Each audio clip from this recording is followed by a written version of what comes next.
అభిజిత్ దీప్కేకి సంబంధించి కొన్ని కొత్త విషయాలు వెలుగులోకి వస్తున్నాయి. ఈ అంశానికి సంబంధించి చెడ శాస్త్రి గారికి సంబంధించిన ఒక కథనం చూద్దాం.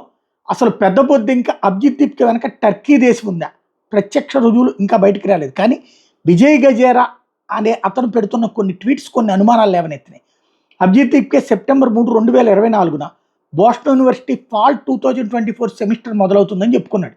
కానీ సరిగ్గా దానికి 4 రోజుల ముందు టర్కీలోని ఇస్తాంబుల్ నగరంలో డీపీకే ఎందుకున్నాడు అంటే దీప్కే ఒక భారతీయ మధ్యతరగతి కుటుంబం నుంచి వచ్చి లోన్ లేదా ఏదో ఆర్థిక సహాయంతో అమెరికాలో బోస్టన్లో చదువుకోవడానికి వెళ్ళిన విద్యార్థికి టర్కీలో లండన్లో ఏం పని?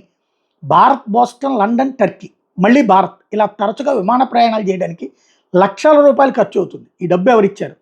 దీప్కే చెప్తున్న ప్రకారం Boston University fall 2024 semester 3 September 2024 మొదలైంది. కానీ సెమిస్టర్ మొదలకి 3-4 రోజుల ముందు 30 ఆగస్టు ఇస్తాంబుల్లో ఉన్నాడు. సెప్టెంబర్ 3 సెమిస్టర్ మొదలైన తర్వాత కూడా సెప్టెంబర్ 26 వరకు కూడా ఇస్తాంబుల్లోనే ఉన్నట్టు అభిజిత్ దీప్కే స్వయంగా తన ఇన్స్టాగ్రామ్ అకౌంట్లో లొకేషన్ పెట్టుకున్నాడు. అంటే దాదాపు ఒక నెల టర్కీలోనే ఉన్నాడనే అనుమానం బలపడుతుంది. ఆగస్టు 30 నుంచి సెప్టెంబర్ 26 దాకా నెల రోజులు టర్కీలో ఏం పని? కాక్రోచ్ జనతా పార్టీ ఆందోళనలో పాల్గొనడానికి భారత్కి తిరిగి వస్తున్నట్టు దీప్కే తన ఎక్స్ ఖాతాలో జూలై 1వ తేదీని ప్రకటించాడు.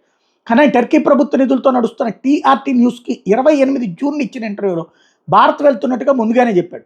భారత్లో వార్త పెద్దగా తెలియకముందే టర్కీ మీడియా ముందుగా కవర్ చేయడం, వార్తలు రావడం, ఇది ప్రీ ప్లాన్డ్ నేరేటివ్ అనే అనుమానాన్ని పెంచుతుంది అని గ్రోక్ కూడా అనుమానం వ్యక్తం చేస్తుంది. సిజేపీ ఢిల్లీ ఆందోళన మీద టర్కీ టీఆర్టీ న్యూస్ బాగా కవర్ చేసింది.